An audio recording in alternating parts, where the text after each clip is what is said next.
Bonjour à toutes et à tous et bienvenue à cette conférence sur Hildegard de Bingen et l'accompagnement de la vie de la femme en naturopathie traditionnelle.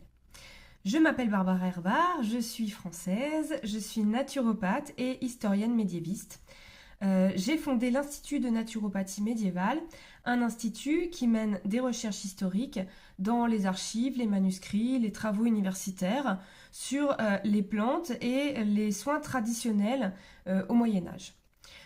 L'idée, c'est d'enrichir la naturopathie traditionnelle d'une philosophie, de soins, d'outils qui étaient utilisés au Moyen Âge.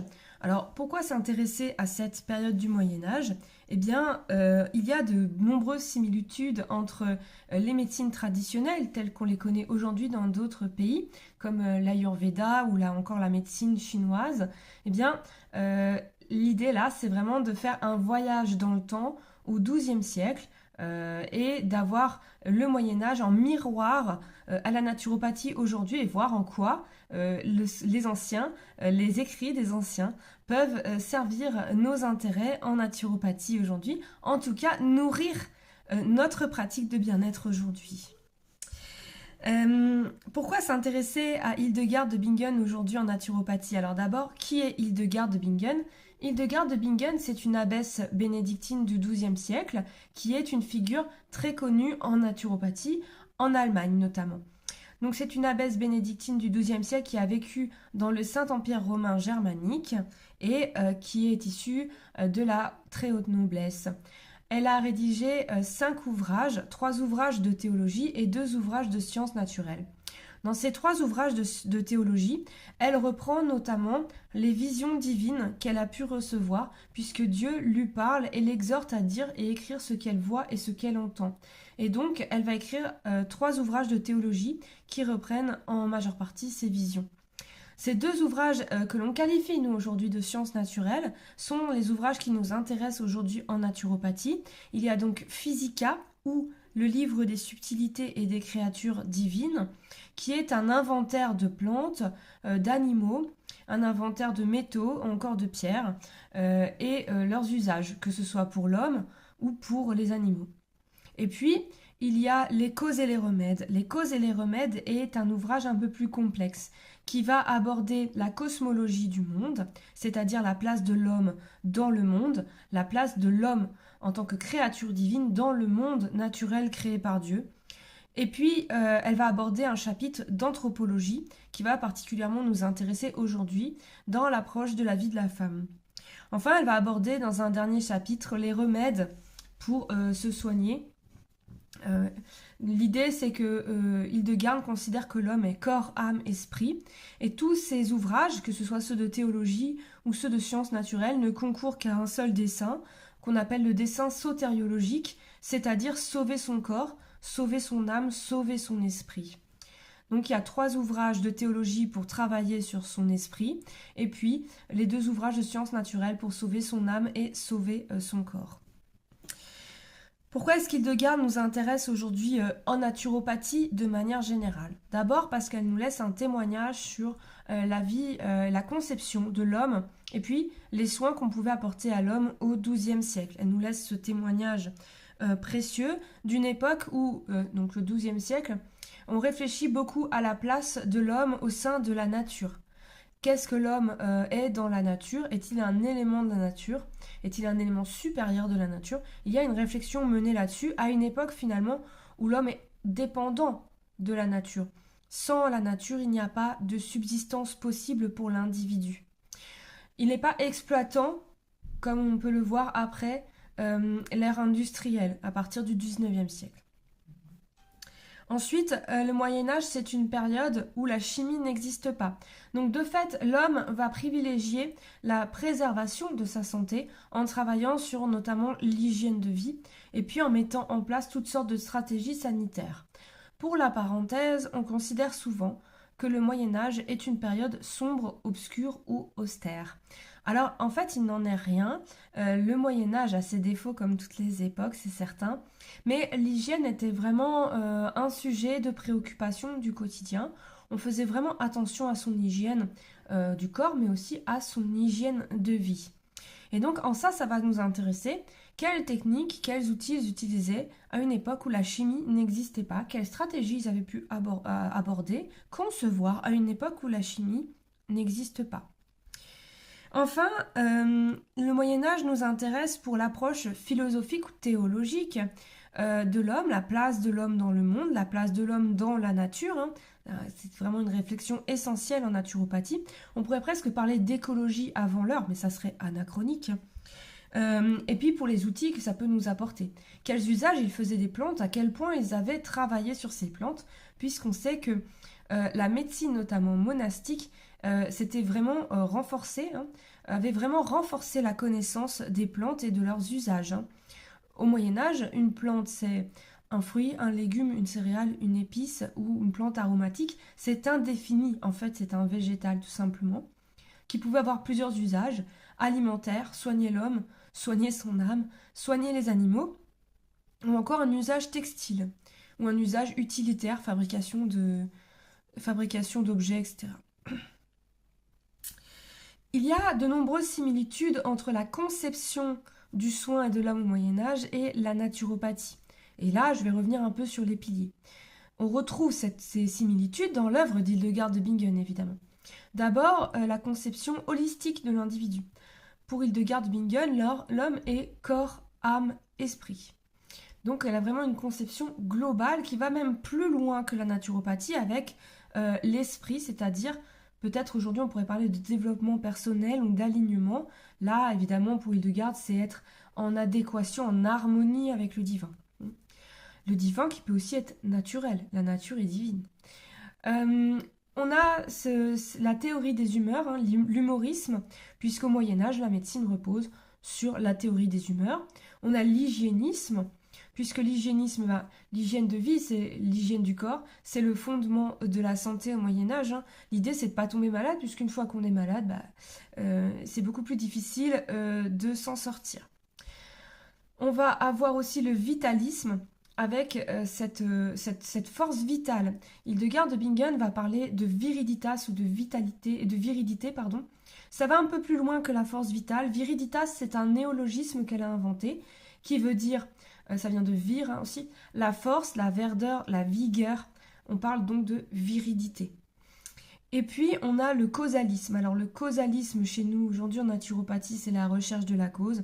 Pour Hildegard de Bingen, ça va être d'abord une recherche dans son comportement. Alors, nous, on parle de comportement de vie, peut-être. Pour Hildegard de Bingen, évidemment, théologienne du XIIe siècle, il s'agit de réfléchir à ses péchés ou ses vices. Alors, ça nous paraît peut-être désuet aujourd'hui, mais le vice de paresse, le vice de gourmandise, le vice d'oisiveté sont des thèmes que l'on retrouve beaucoup dans l'œuvre d'Hildegard et qui, finalement, ont toujours une cohérence aujourd'hui. Pourquoi Hildegard de Bingen a un intérêt dans la naturopathie de la femme, en quoi elle peut enrichir la naturopathie de la femme. D'abord, Hildegard de Bingen, c'est une femme qui va parler des femmes de son temps. Donc ça, c'est intéressant. C'est pas un ouvrage qui a été écrit par un homme, c'est deux ouvrages qui ont été écrits par une femme qui vit avec des femmes et qui est sollicitée par des femmes. D'un point de vue historique, Hildegard de Bingen nous intéresse parce qu'elle va apporter différents supports de travail. D'abord, il y a ces deux livres, Physica et les causes et les remèdes dont j'ai déjà parlé. Et puis, il va y avoir des lettres. Hildegard va beaucoup échanger avec des femmes de son temps sur divers problèmes féminins. Et on a aujourd'hui encore des traces de ces lettres. Ensuite, on va avoir les miracles. Hildegard de Bingen est connue et canonisée. Elle est Sainte Hildegarde, elle est canonisée depuis 2012. Donc elle est connue pour avoir accompli de nombreux miracles, notamment pour avoir soulagé des femmes qui étaient en difficulté durant l'accouchement. Ces différents supports nous permettent aujourd'hui d'avoir une vision globale sur la vie de la femme au Moyen-Âge, en sachant que l'œuvre d'Hildegard est l'une des premières œuvres médiévales qui considère que les troubles féminins sont une véritable problématique qu'il faut reconsidérer, qu'il faut prendre en charge, sur lesquels il faut réfléchir. Jusqu'au XIIe siècle, les mentions de ces troubles féminins sont de l'ordre de troubles domestiques, au même titre que ramasser des œufs dans son jardin ou comment soigner les moutons qui sont malades. Là, Hildegard considère vraiment que les troubles féminins sont une préoccupation majeure. Et d'ailleurs, les premiers remèdes qu'elle va aborder seront des remèdes destinés aux femmes. Dans les causes et les remèdes, Hildegard de Bingen consacre de nombreux chapitres aux troubles féminins. D'abord au cycle féminin et à la fécondité, un chapitre sur pourquoi les règles existent, dans lesquels elle va essayer d'expliquer le fonctionnement des menstruations. Alors c'est un fonctionnement mi-anatomique, mi-théologique, mais il faut remettre dans le contexte, on parle du XIIe siècle, hein, puis elle n'était pas médecin, et les autopsies sont interdites au Moyen-Âge. Elle va accorder un chapitre sur la conception et la fécondité, l'accouchement et les seins et la lactation. Ce qui est intéressant aussi enfin dans l'œuvre d'Hildegard, c'est son vocabulaire et ses analogies. Hildegard file la métaphore de la femme en tant qu'élément de la nature. Et donc elle va utiliser des métaphores, des analogies, du vocabulaire dédié à la nature. Par exemple, elle va parler de fruits, pour parler d'un enfant. Hein, ça va être la naissance d'un fruit, etc. Comme un arbre donnerait naissance à un fruit. Pour les menstruations, elle va parler de fleurs, par exemple. Une jeune fille qui aura ses premières fleurs. Elle va construire son raisonnement sur la vie de la femme, comme on construit son raisonnement sur la nature et l'évolution de la nature. Un arbre qui grandit, qui fleurit, qui donne des fruits, qui s'assèche et qui meurt. Donc ce raisonnement de métaphore filée nous permet aussi d'avoir une réflexion sur la place de la femme dans la nature d'un point de vue anthropologique. Nous y reviendrons. L'apport d'Hildegard en naturopathie repose sur 3 points que nous allons aborder aujourd'hui dans l'accompagnement de la vie de la femme. D'abord, sa conception anthropologique de la femme. Puis, l'apport en diététique médiévale que l'on appelle aujourd'hui hygiène de vie. Et enfin, l'apport sur les plantes et les remèdes.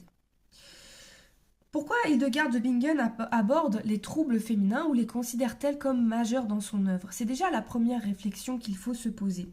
Et cette réponse se fait en 2 points. D'abord, pour Hildegard de Bingen, la femme, c'est le berceau de la fécondité. La matrice et son fonctionnement sont essentiels pour transmettre la vie, mais aussi transmettre son nom et la lignée. Hildegard est issue d'une famille noble et dans les familles nobles, il est essentiel au XIIe siècle d'avoir un héritier mâle. Avoir un héritier mâle pour faire perdurer le nom, c'est le but ultime de la femme. C'est ce pourquoi elle est complémentaire à l'homme et ce pourquoi elle a été mise sur terre. Si la femme a une matrice, c'est parce qu'elle est destinée à transmettre cette viriditas, elle est destinée à transmettre la vie comme tout autre élément naturel du monde. Donc Hildegard, elle a une vision anthropologique de la femme.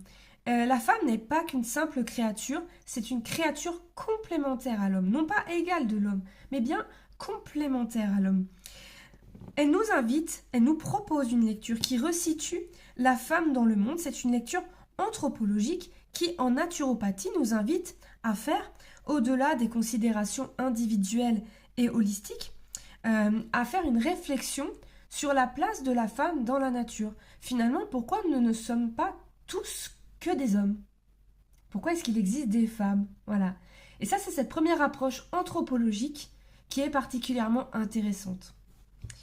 En naturopathie, on abordera la femme avec une force vitale qui lui est propre puisque la femme est complètement différente de l'homme. Elle est complémentaire à l'homme mais différente et donc il faudra prendre en compte le fait que la femme ne peut pas avoir le même accompagnement qu'un homme. La femme doit avoir un accompagnement, au-delà du fait d'avoir un accompagnement individualisé, elle doit avoir un accompagnement qui correspond à sa condition de femme. C'est l'approche anthropologique ici proposée par Hildegard de Bingen. La femme est dotée d'une constitution qui lui est propre. Et là, on va arriver sur le deuxième point, celui de la diététique médiévale. Cette constitution qui lui est propre, la femme, selon Hildegard de Bingen, est froide et humide, pour reprendre ici la théorie des humeurs. C'est pas une humeur qui est négative c'est pas une constitution qui est négative pour Hildegard, c'est simplement une constitution qui va être plus favorable pour la fécondité de la femme. Le fait d'être froid et humide permet une grossesse, tout simplement. À l'inverse, l'homme est chaud pour Hildegard de Bingen. Le fait que cette femme soit froide et humide va la prédisposer, selon Hildegard, à des problématiques, puisqu'évidemment ses humeurs ne sont pas en équilibre. Elle est plutôt donc froide, humide, elle va avoir des troubles liés à son équilibre particulier, notamment des troubles de menstruation liés à sa matrice bien sûr, mais aussi des troubles articulaires et d'autres difficultés que l'on rencontre aujourd'hui en naturopathie en effet. En revanche, le fait d'être froide et humide la renforce, la prémunit, ou en tout cas lui donne un comportement qui sera plus résistant au vice. Le vice a tendance à s'immiscer dans la vie de l'individu quand il est en excès de chaleur. Et donc l'homme est plus prédisposé au vice, tandis que la femme en sera un peu plus préservée. On peut donc dire que la femme a un corps plus fragile, lié à une potentielle grossesse, mais elle a un équilibre mental qui sera plus solide, tandis que l'homme, lui, aura un équilibre mental plus fragile, mais un corps plus solide. On voit bien ici à nouveau cette complémentarité.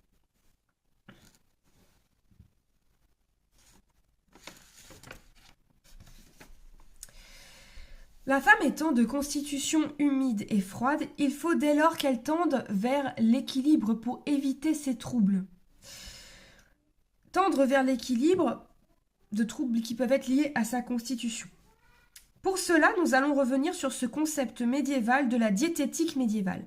La diététique médiévale repose sur ce qu'on appelle les 6 choses non naturelles, c'est-à-dire l'alimentation et la boisson, le sommeil et la veille, l'activité physique, les passions de l'âme et la vie sexuelle, les évacuations naturelles du corps et l'air que l'on respire. C'est ce qu'on appelle la diététique médiévale. La diététique médiévale, c'est un outil utilisé au Moyen-Âge, surtout en médecine arabe, pour la prévention en termes de santé, en soins de première intention de bobologie, et puis en soins de base, une fois qu'on devra ajouter des remèdes ou de la chirurgie, si les troubles sont trop importants. La diététique médiévale, c'est donc la base du soin au Moyen-Âge. Cette diététique médiévale concernant la femme, Hildegard va aborder 4 points essentiels. D'abord, les évacuations du corps.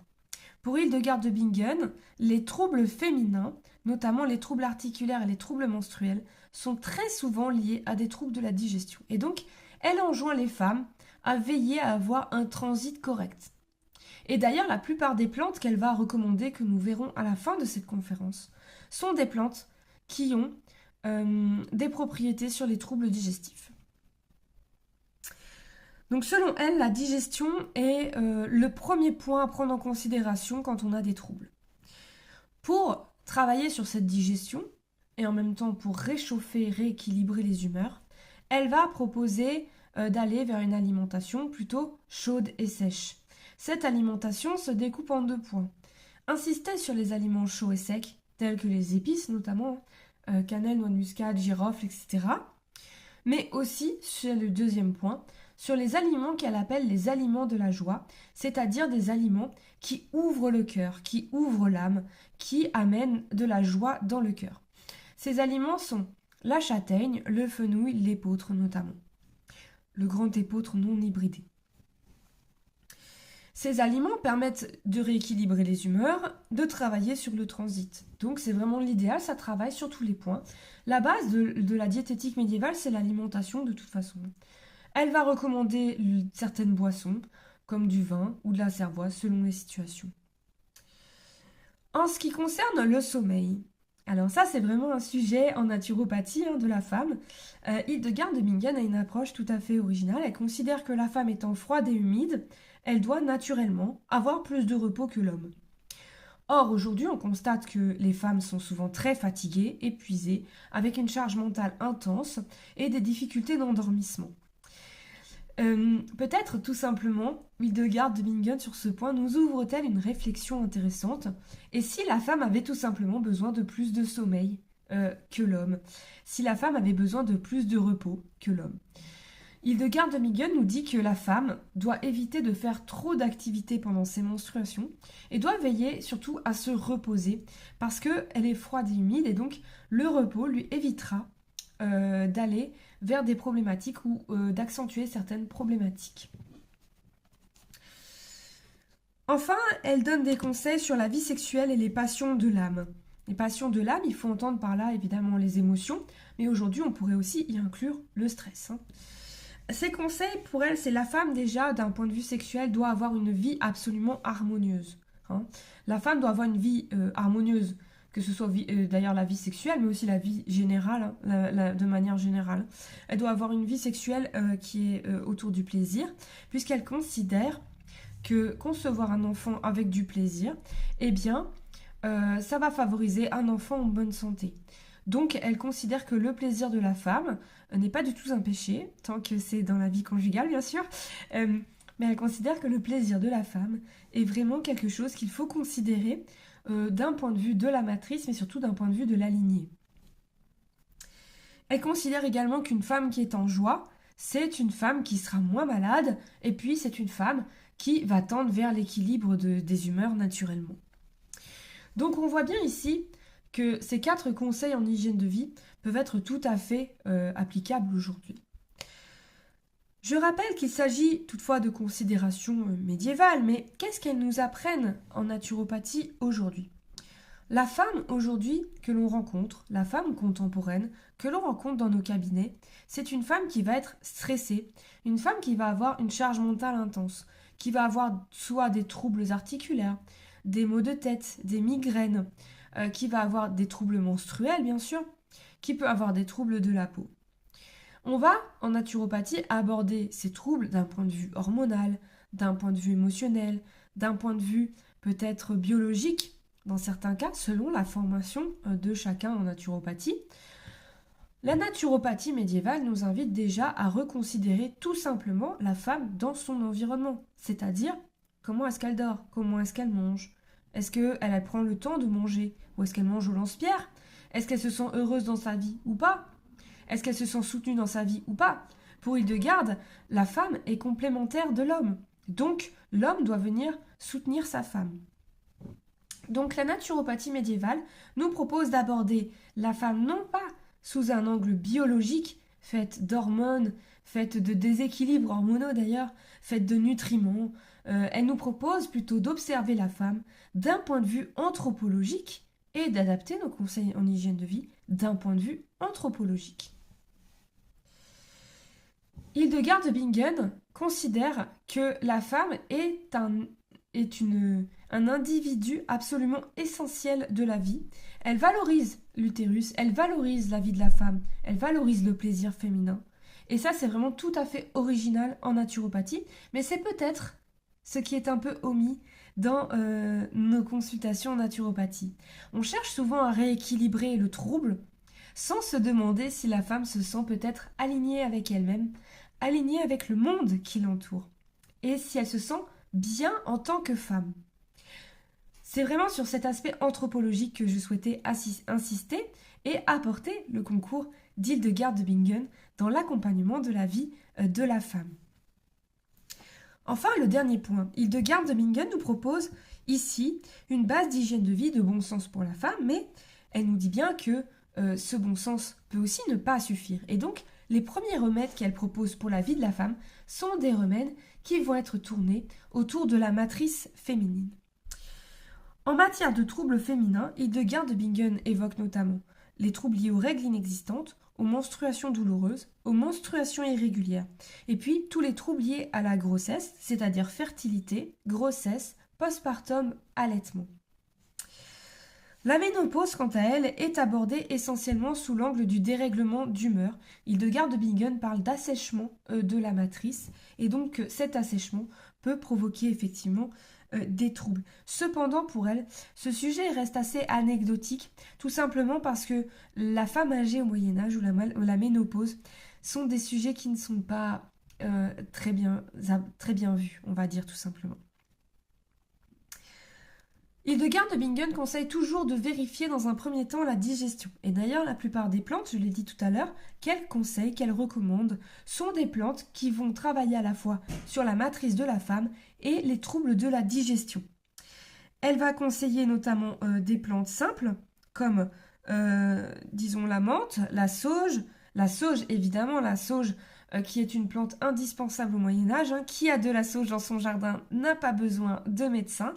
La sauge au Moyen-Âge, c'est une plante qui est presque magique, qu'on utilise pour tout. Et c'est depuis les Celtes d'ailleurs. Hein. Donc elle va conseiller la menthe, la sauge, la camomille, la mauve, mais aussi l'anis et puis évidemment le fenouil. Ces plantes vont travailler sur la matrice de la femme en apportant une solution à son problème de menstruation, mais en apportant aussi une solution à son problème de digestion. Les plantes et les remèdes qu'elle va proposer présenteront plusieurs formes, et c'est ce qui nous intéresse enfin en naturopathie aujourd'hui, c'est que ce ne sont pas des formes galéniques qui sont associées à la pharmacopée. Ça sera des formes galéniques traditionnelles, donc des formes galéniques que tout le monde peut mettre en pratique chez soi. C'est-à-dire des formes galéniques sous forme de tisane, sous forme d'alimentation, mais aussi sous forme de cataplasme. Alors, cataplasme, c'est-à-dire que ce sont des plantes que l'on va appliquer chaudes sur la zone qui pose problème et on va emballer ça avec un linge. Sous forme de cataplasme ou sous forme de bouillotte de plantes. Enfin, ça va être des plantes qu'elle peut recommander aussi sous forme de bain ou sous forme d'onguent. Les bains sont vraiment une forme privilégiée par Hildegard de Bingen pour tous les troubles de la digestion et les troubles de la matrice. Elle va recommander des bains avec des herbes dans le bain, et en fait de se baigner dans le bain. En dernier lieu, il faut rappeler aussi qu'Hildegard de Bingen est une théologienne. Donc les recommandations qu'elle va donner s'inspirent aussi de la spiritualité, prennent corps dans la spiritualité. Elle va recommander notamment l'usage de phylactères ou de prières, les phylactères donc à disposer autour du ventre de la femme, mais aussi de prières. Et puis ça peut aller plus loin avec l'accomplissement de miracles à partir d'objets. Hildegard de Bingen est notamment connue pour avoir soulagé une femme dont l'accouchement était difficile en donnant une tresse de ses cheveux, et la femme a ceint son ventre de cette tresse de cheveux et s'est vue soulagée de cet accouchement compliqué. Donc Hildegard peut aussi proposer un soutien spirituel. Peut-être également que ce soutien n'est pas assez abordé en naturopathie aujourd'hui et mériterait d'être un peu plus mis en avant. Ce soutien spirituel vise aussi à soulager l'âme et l'esprit de la personne, de la femme. Donc, au-delà des outils et des troubles, Hildegard de Bingen nous invite déjà à réfléchir à la place de la femme d'un point de vue anthropologique. Pas d'un point de vue biologique, pas d'un point de vue socio-économique, mais d'un point de vue anthropologique. Hein. Considérer la femme d'un point de vue anthropologique, puis d'un point de vue holistique, et ensuite individualiser son accompagnement. L'accompagnement d'une femme ou d'un homme ne sera pas le même. La femme n'a pas la même place dans le monde que l'homme. Donc, il faut considérer la femme d'un point de vue anthropologique avant de partir sur des conseils individualisés. Ensuite, elle nous conseille des remèdes et des préparations qui sont plus que pertinentes en naturopathie traditionnelle et qui nous évitent de passer par un usage en nutrithérapie à base de gélules ou de compléments alimentaires. Elle nous propose d'abord des conseils en hygiène de vie. Soutenir son hygiène de vie par des conseils simples. Surveiller sa digestion, faire attention à son sommeil, faire attention à son âme, donc être dans la joie, être heureux dans sa vie, être dans un équilibre émotionnel. Ne pas être surchargé, ne pas être en charge mentale intense. Aujourd'hui, toutes ces questions sont peut-être rapidement évoquées en naturopathie.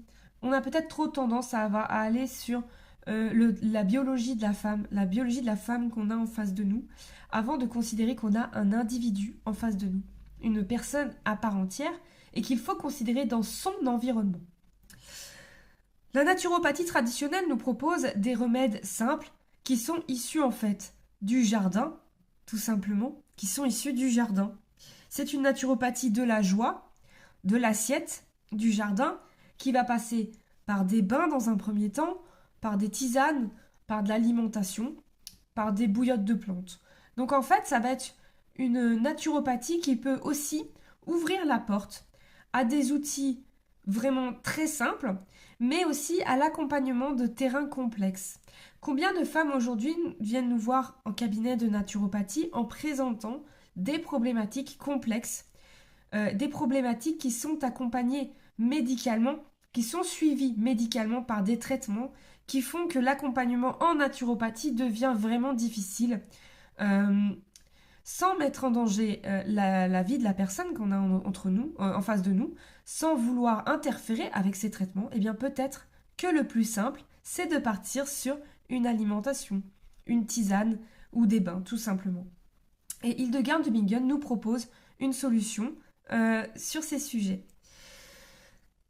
La naturopathie doit reconsidérer la femme d'un point de vue anthropologique et Hildegard de Bingen nous ouvre une fenêtre tel un miroir en naturopathie contemporaine. Merci d'avoir assisté à cette conférence. Si vous souhaitez en savoir plus, n'hésitez pas à vous rendre sur mon site internet https naturopathiemédiévale.com. Merci et bonne journée mondiale de la naturopathie.